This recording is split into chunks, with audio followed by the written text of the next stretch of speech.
base, je pense que celle-là je vais la laisser comme ça. On verra pour modifier tout ça plus tard. Mais pour l'instant je pense que le son est pas mal quoi.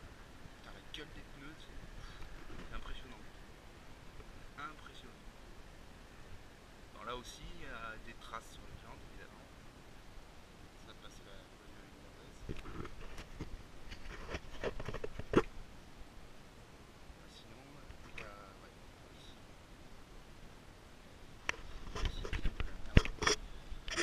Sur le bas de caisse là. Je crois qu'il y a un trottoir ou une connerie comme ça, je sais pas. Ou sur le guidon, n'importe. Après à l'avant, nickel. Nickel, nickel. Ça a de la gueule.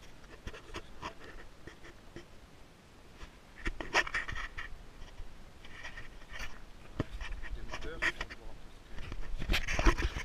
Le bon intérieur, on verra. Bon moteur. Et là, merde, là c'est crédible. Elle est où la petite moteur? Elle est où? C'est pas ça. Ouais, c'est ça.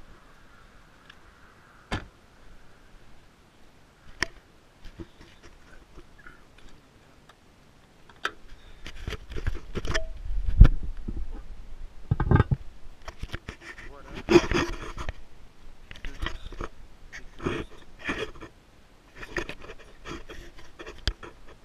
En finition, tranquille pépère. Qualité Ford quoi. Avec vignette du contrôle, vidange, etc. Bloc batterie, l'entrée d'air. Alors, sur beaucoup de modèles, de ce que j'ai vu sur internet, il y a pas très vite. Sur beaucoup de modèles, c'est l'entrée d'air qui est modifiée. Donc là-dessous, on a un filtre.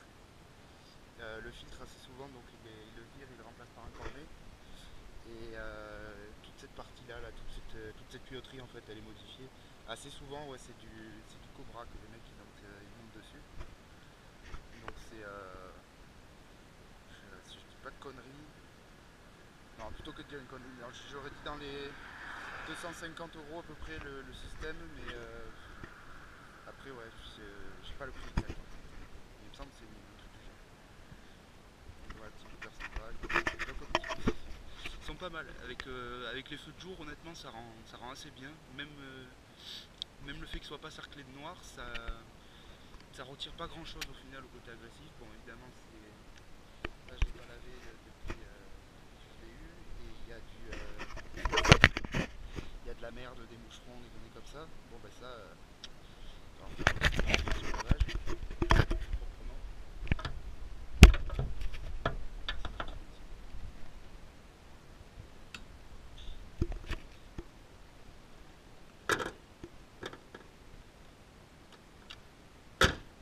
Voilà. Et donc l'espace qui est un peu, voilà, qui est un peu, enfin assez important pour beaucoup de monde là au niveau entre le pare-choc avant et le sommet du capot. Alors j'ai eu l'explication, c'est pas dû en fait à une mauvaise finition comme certaines mauvaises langues peuvent le dire. C'est en fait c'est tout simplement un apport d'air supplémentaire pour le moteur. Donc on a l'entrée d'air là qui se fait à l'avant sur au niveau de ce bloc, à travers les alvéoles, et on a une petite partie donc également de l'air de refroidissement moteur qui se fait là via cet espace. Donc moi j'y passe l'index. Ça doit faire dans les 5 cm à peu près de jeu. Bon après voilà, sur le plan esthétique, il y en a que ça rebute un peu. Personnellement, moi ça me convient. Ça me dérange pas plus que ça. Après les petits étriers rouges qui vont bien. Bon, ils sont pas cyclés quoi que ce soit, ni Ford, ni Brembo comme on peut le croire, étant donné que ça n'en est pas. Mais ça rajoute du cachet à la voiture, je trouve. Puis bon, on investit dans une voiture sport, c'est plutôt pour avoir ce genre de détails, pour les différencier un peu des modèles classiques, on va dire. Bon, tout ce qui est feu arrière, après c'est toujours pareil, si je dis pas de conneries, c'est les mêmes que sur la Focus 3 de base, la Titanium telle qu'on peut la trouver, ou la Trend. Et donc après, donc, le petit béquet sport ici, bah, qui est assez sympa, qui rajoute pas mal de classe au bolide. La vitre, donc vitre teintée avec, alors toujours pareil, je sais pas si je dis une connerie ou quoi, mais il me semble que c'est du 30, soit du 30, soit du 50, on va dire de série. Après bon, avec les capteurs, radars de recul, tout ça. La visibilité, ouais, aussi, un truc qui me rebutait un peu au début, c'était ça, c'est la lunette arrière qui paraissait un peu tassée, on va dire. Et au final, quand on est à l'intérieur, non, c'est vraiment correct pour tout ce qui est marche arrière, etc. Bon, après, il y a le radar de recul qui est assez performant pour nous guider, mais c'est vrai que quelquefois, la vision directe, c'est quand même ce qu'il y a de mieux. Donc après, là, on voit encore, c'est quand même pas mal, hein, niveau volume. On peut y mettre facilement deux grosses valises, je dirais. Bon, après, évidemment, c'est pas fait pour faire des déménagements, hein, bien sûr. Donc, on reste assez limité, mais c'est correct pour le modèle, je trouve. Au niveau de la capacité du coffre. Alors, maintenant, on va passer aux choses sérieuses. À l'intérieur de la bête. Alors, à l'intérieur, qu'est-ce qu'on a? Donc, on a la banquette à l'arrière, donc un peu déjà crade et tout, évidemment. Une banquette, ouais, assez sympa, assez plutôt confortable, on va dire, mais sur des routes vraiment, enfin des billards. Autrement, enfin sur des routes un peu chaotiques, ça va être vite le bordel quand vous êtes à l'arrière. J'ai eu l'occasion déjà de prendre quelques passagers en place arrière et assez souvent, ce qui ressort, c'est que les suspensions sont un peu trop fermes à l'arrière, ce qui fait que au niveau de l'assise, on fait du tape-cul assez fréquemment. Les petites diodes de plafond, tranquille. Donc franchement, ouais, un intérieur plutôt sympa, de base, plutôt sympa. Hormis donc voilà cette suspension qui se ressent notamment à l'arrière. Après, je vais vous avouer que sincèrement à l'avant, ça se ressent un petit peu quand on est en place conducteur ou passager. J'ai eu noté aussi peut-être quelques petits cafouillages dans le régulateur de vitesse, étant donné que quand on se cale aux vitesses autoroute, donc 130 au régulateur, le truc c'est que vous avez tendance un peu comme si la voiture elle sautillait en fait, une espèce de sensation comme si elle broutait en fait. Comme si elle broutait, si on avance, on avance, on recule, c'est assez bizarre comme sensation, mais bon, ça je pense que c'est dû peut-être à un petit défaut du régulateur de vitesse qui fait que c'est pas complètement fluide. Mais autrement, non, sinon elle tient bien le café au régule, que ce soit 110, 130 ou autre, enfin, elle est vraiment bien. Donc au niveau de l'assise à l'arrière, j'ai pas trop eu l'occasion de mettre. Au niveau de l'assise, donc voilà ce que ça donne. On a quand même pas mal de. Bon, je n'ai pas de très grande guibole, donc après je pourrais pas dire. À la porte, une voiture. Au niveau de l'arrière, je peux pas trop juger, voilà. Enfin, j'ai pas trop de grande guibole, donc ouais, ça reste assez spacieux, je dirais. On est quand même bien assis, ouais, ça c'est indéniable. Et puis pas trop enfoncé non plus, ce qui est correct, je trouve, parce qu'après, sinon, quand on sort de la voiture, on a un peu la sensation de sortir du canapé et pour bouger le train après c'est un peu délicat. Mais là non, honnêtement, c'est avec les petits rangements sur le côté, si vous voulez mettre une bouteille d'eau ou autre. Enfin, bon, c'est toujours pareil, hein, c'est toujours pas fait pour les déménagements ou autre, mais il y a quand même pas mal de place et c'est assez sympa à l'intérieur. Avec le plafond noir là qui est très doux au toucher, vachement agréable. Et voilà, et puis donc en plus une petite prise 12 volts à l'arrière, donc vous pouvez brancher portable ou pour mettre vraiment une glacière, un ordi, tout ce que vous voulez qui se branche sur l'allume-cigare. En 12 volts bien sûr, attention à ça. C'est pas tous les modèles qui sont équipés en 12 volts. Et après, on va passer aux choses sérieuses, au poste de conduite. Et alors là, bienvenue dans la navette spatiale, avec le petit passage de porte, s'il est testé. Alors, je vous avoue, je suis un peu déçu pour le coup, étant donné que je pensais vraiment, j'avais vu sur certains modèles que, alors soit de nuit, soit on va dire en journée, en continu, quand on ouvre la porte, ça devait rester éclairé. Enfin, j'ai vu certains certains modèles où c'était rétroéclairé, donc bah, malheureusement pas sur la mienne. Bon, je vais pas la ramener pour ça hein, quand même, mais bah, je trouve que ça aurait été un petit plus d'avoir ça rétroéclairé pour le soir, ça aurait pu être sympathique niveau ambiance. Alors après évidemment bah, les canapés Recaro, siglés ST, donc enfin, vraiment ouais, des canapés, hein. Ça on peut pas dire le contraire, c'est des putains de canapés. Ultra confortable, un maintien parfait, que vous pouvez prendre des, on va dire des virages un peu serrés avec un peu de vitesse, ben, il y a tout qui suit quoi, la direction, vous ne bougez pas d'impète dans le baquet, enfin, c'est vraiment une bonne qualité. Une finition qui est assez sympa aussi, avec une espèce de, alors je vais pas dire de l'Alcantara, parce que c'est, je crois pas que ça en soit, mais enfin, là de prime abord ça y ressemble un peu en fait au niveau de la finition. Mais bon, ça on n'est pas. Avec après donc du faux cuir là sur le dessus, qui est assez agréable. Et puis bon, bah, la tête qui est vraiment assez rigide en fait, mais qui est vraiment correct.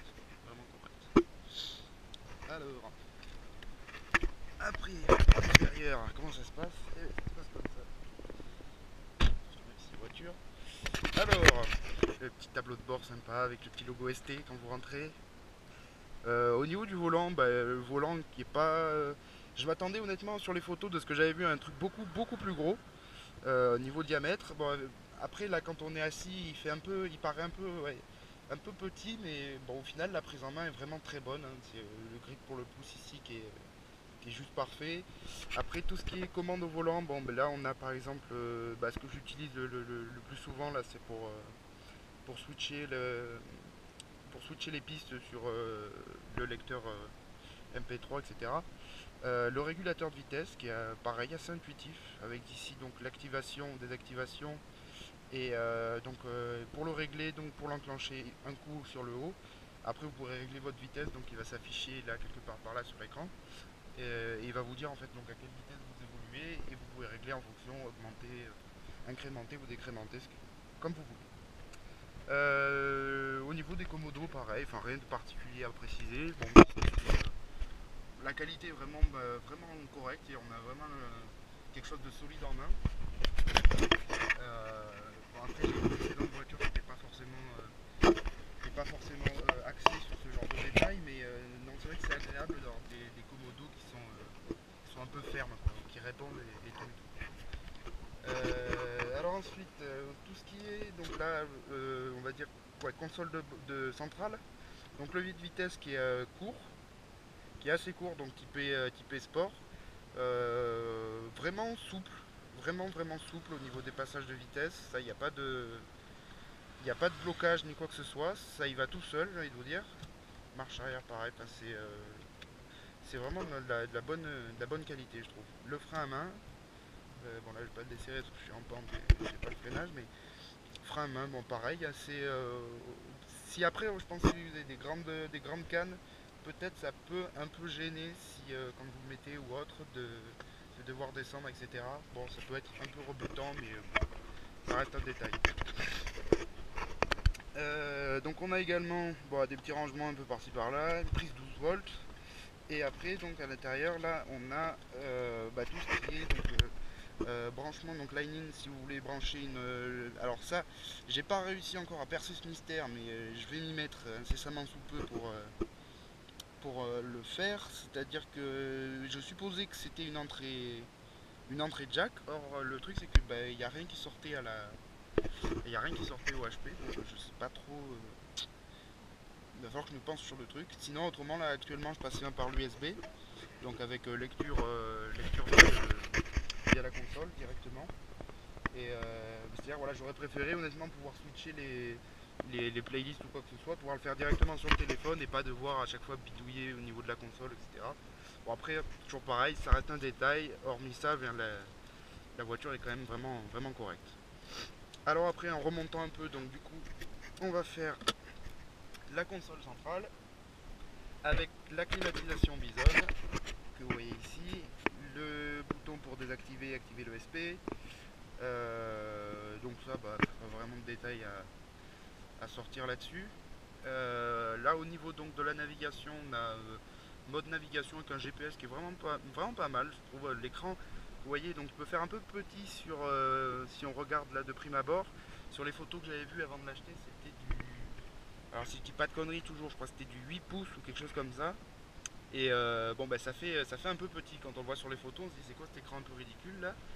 Et en comparaison, les manos que vous voyez ici paraissent beaucoup plus gros sur les photos, alors qu'en vrai, bah, je vais pas dire qu'ils sont ridiculement petits, mais on les cherche un peu des fois à l'œil quand on veut les trouver. Et sinon, voilà, donc l'écran, honnêtement, j'étais un peu réticent par rapport à ça, mais au final, on s'y fait vite. On s'y fait vraiment vite. Alors, au niveau des options, j'ai vraiment pas tout fouillé dedans.